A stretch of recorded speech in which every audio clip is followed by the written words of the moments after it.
Bill and Melinda Gates were dethroned as the world's most generous philanthropists when their friend and fellow population reduction enthusiast, Warren Buffett, gave $37 billion to fund an army of population control groups. And I actually think the world will be much better when there's only 10 or 20% of us left. Dr. Eric Pianka. Prominent University of Texas biologist Dr. Eric Pianka, while receiving an award from the Texas Academy of Science, said that the worldwide AIDS pandemic was, quote, no good, it's too slow, and went on to laud the virtues of Ebola because it would kill 90% of the world population quickly. When his statements erupted into a national controversy, his graduate students defended him, stating that Pianka was too conservative and that all humans should be killed. But most frightening was the fact that in a crowd of over 1,000 prominent scientists, local newspapers reported that 95% of those in attendance gave Pianka sustained standing ovations every time he extolled the virtues of mass-culling microbes and man's destruction.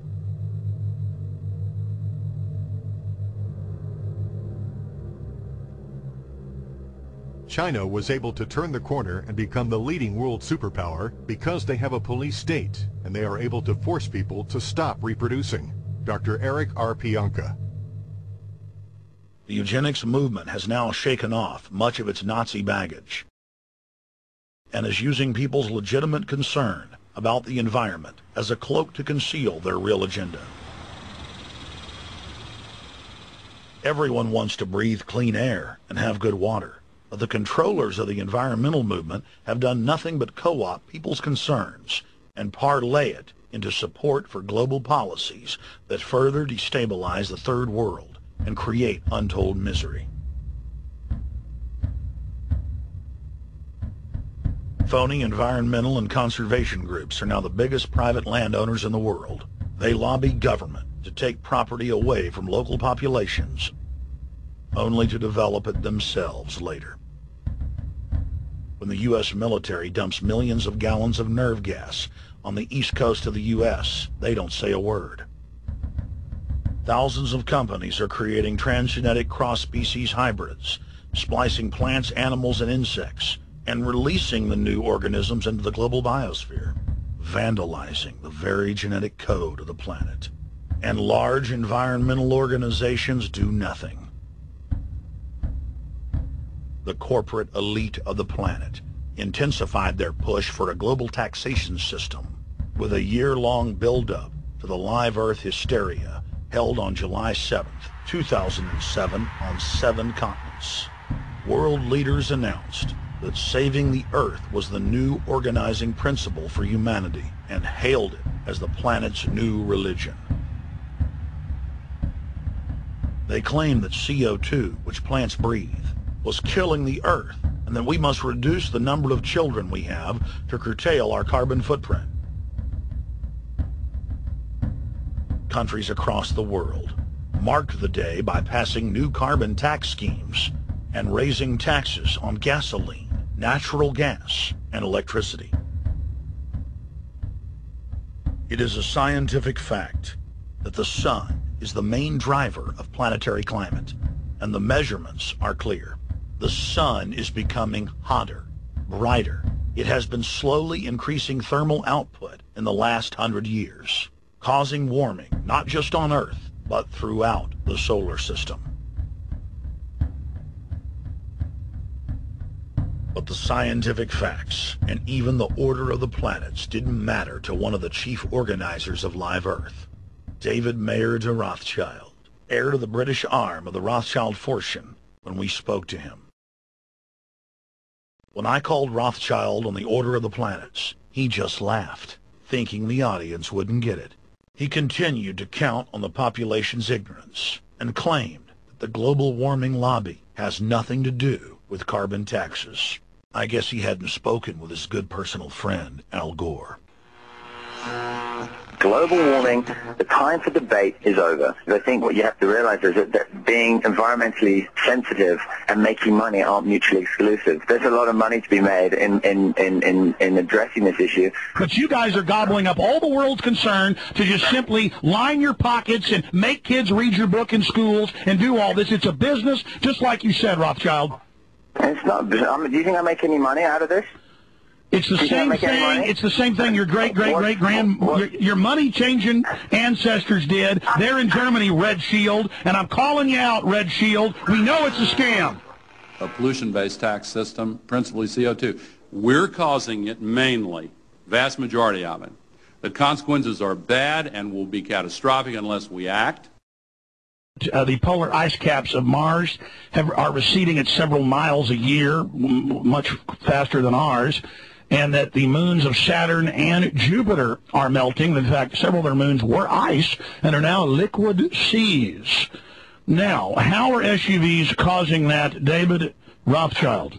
That's because those planets are closer to the sun, my friend.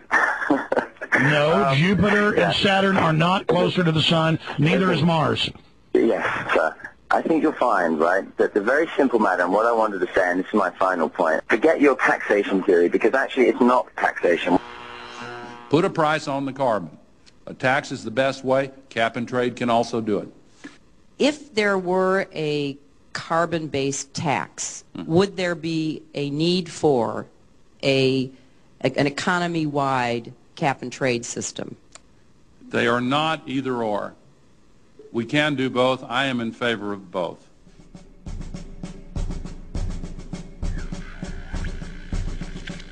The architects of the New World Order are in a race to complete the structure of world government so they can suppress the independent development of technologies that threaten their monopoly of power, while at the same time steering new developments in the direction the architects chart for humanity.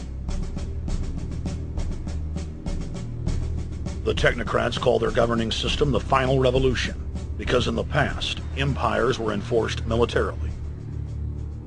Now enforcement is primarily psychological and economic, and society itself is a construct of the elite who operate outside the controlled paradigm and control the civilization within, just as a child maintains the environment of a fish tank. We are like lab rats, living out our entire existence, never questioning the confines of the cage or the scientists who experiment on us.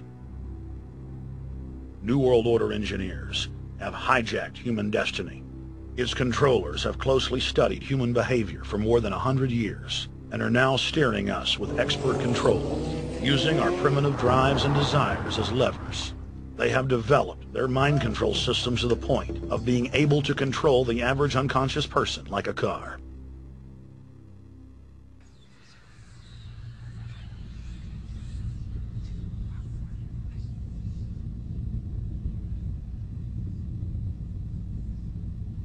Eugenics dominated the 20th century.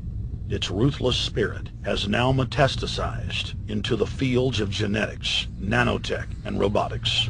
But that's not surprising. From their inception, all three disciplines have been dominated by eugenicists.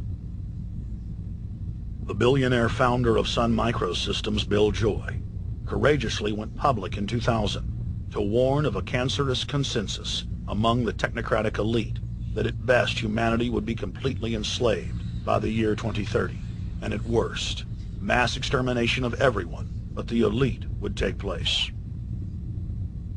A who's who of the techno-elite are members of what is known as the transhumanist or post-humanist movement. Many of its adherents see only the beneficial aspects of technology's exponential rise, like bringing sight to the blind, sound to the deaf, and longer life for all. But what many of them don't know is that master eugenicist Julian Huxley founded transhumanism, and that society's controllers openly admit that the new system is designed to progress into absolute tyranny.